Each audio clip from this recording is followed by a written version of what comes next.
भक्ति के 64 अंगों में प्रथम अंग है श्री सद्गुरु पादाश्रय। सद्गुरु भगवान का चरणाश्रय ग्रहण करना ये भक्ति का प्रथम अंग है। इसके बिना भक्ति का शुभारंभ संभव नहीं है।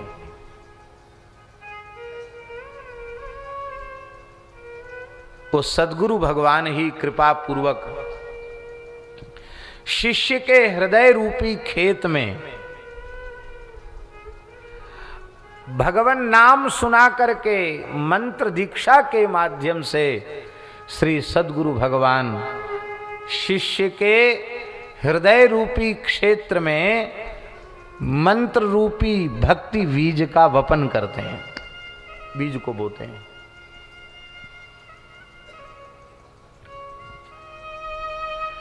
बोने वाला कृषक बहुत चतुर है, बहुत कुशल है, बहुत अच्छा है।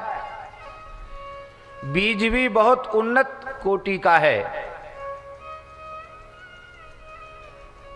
लेकिन जिस खेत में बीज वपन किया जा रहा है वो ऊसर बंजर पड़ा है, उसमें घास भी पैदा नहीं होती। तो ऐसे खेत में बीज डालने पर क्या अंकुरण होगा? नहीं होगा।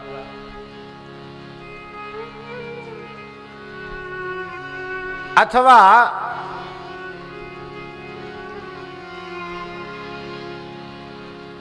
जिसे क्षेत्र मानकर खेत मानकर बीज बोया गया वो भट्ठी के जैसे जल रहा हो, धधक रहा हो, और उसमें बीज डाल दिया जाए तो क्या अंकुरण होगा?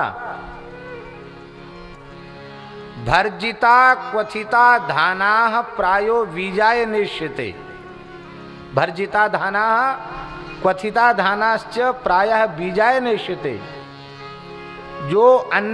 जो बीज भून दिए गए हैं या जो उबाल दिए गए हैं वे अंकुरण की सामर्थ्य नहीं रखते।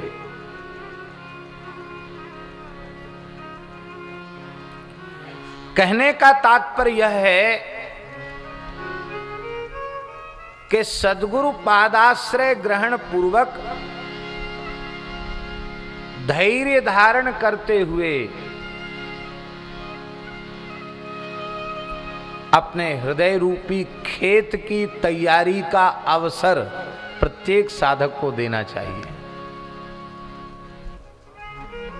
हृदय रूपी खेत तैयार नहीं होगा और सद्गुरु महाराज मंत्र के रूप में भक्ति बीज का वपन भी करेंगे तो भी वह अंकुरित होगा नहीं, पल्लवित पुष्पित फलित नहीं होगा।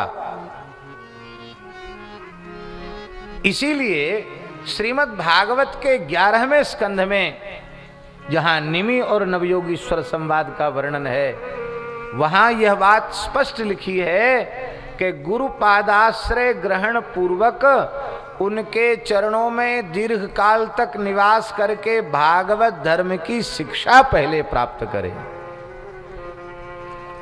इसी को हमारे वृंदावन के श्री स्वामी भगवत रसिक जी ने कहा। क्या करे? बोले प्रथम सुने भागवत। ये भूमिका की तैयारी है। प्रथम सुने भागवत। किससे सुने? भक्त मुख। भागवत शब्द से दोनों हैं, भक्तमाल भी और भागवत भी, क्योंकि भागवत भी भक्तमाल और भक्तमाल भी भागवत है।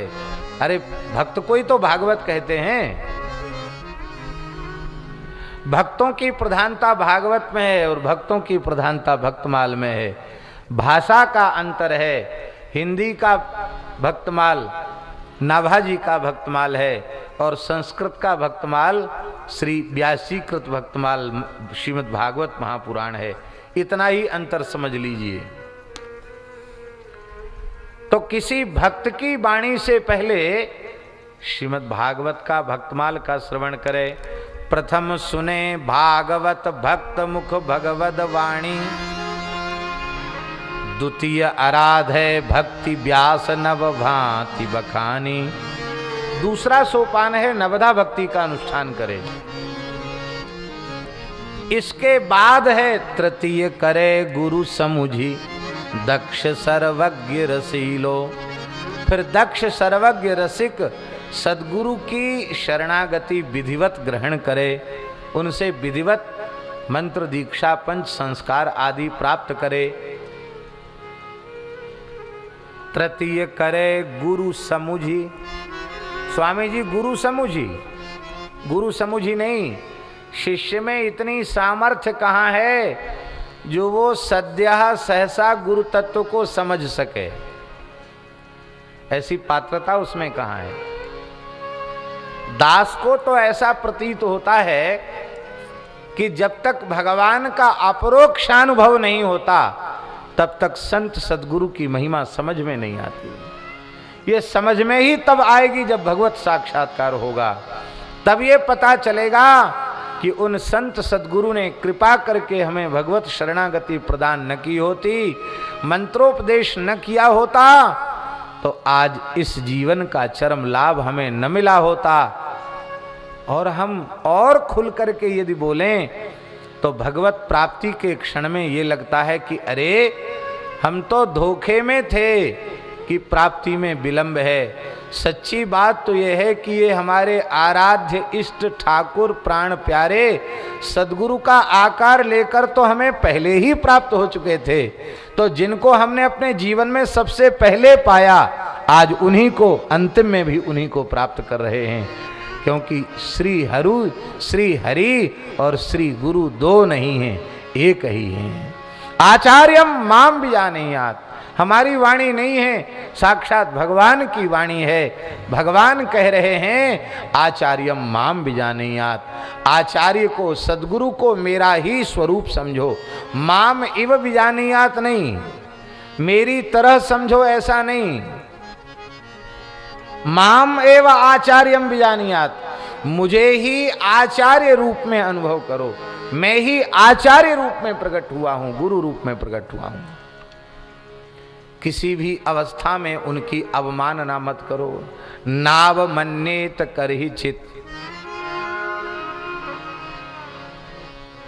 हो सकता है वे तुम्हारी निष्ठा, तुम्हारा विश्वास, तुम्हारी श्रद्धा, तुम्हारी दृढ़ता की परीक्षा के लिए कुछ ऐसा भी नाटक रच दें जो तुम्हारी समझ के परे हो, और कहीं तुम उद्विग्न हो गए और तुमने उनकी अवज्ञा कर दी तो बहुत बड़ी हानि हो जाएगी।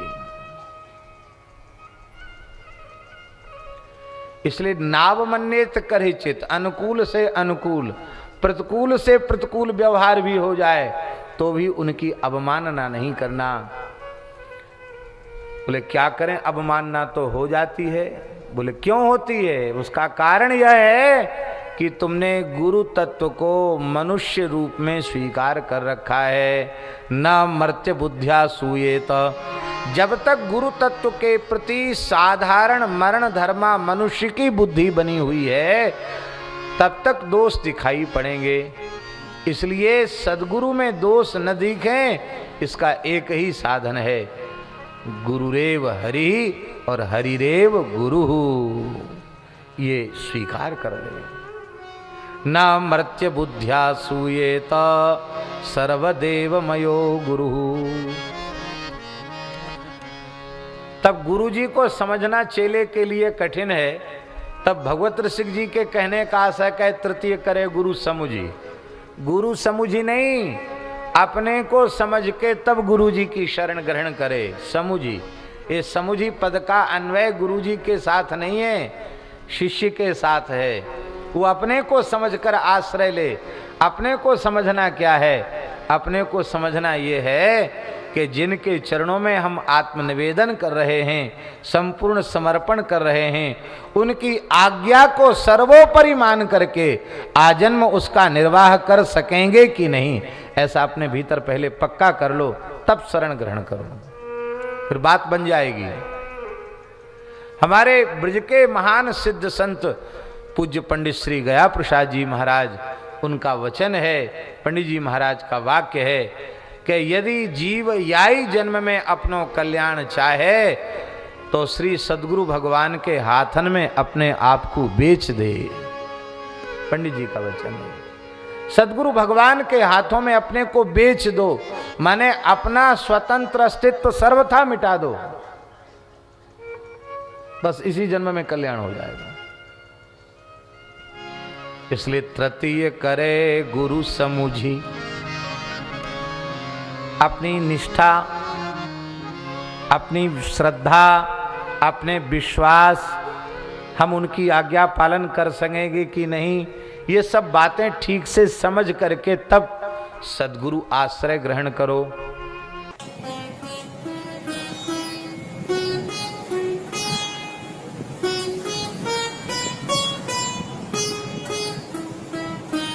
श्री सीताराम प्रतिदिन सत्संग एवं दर्शन के लिए श्री महाराज जी के ऑफिशियल चैनल को जरूर सब्सक्राइब करें।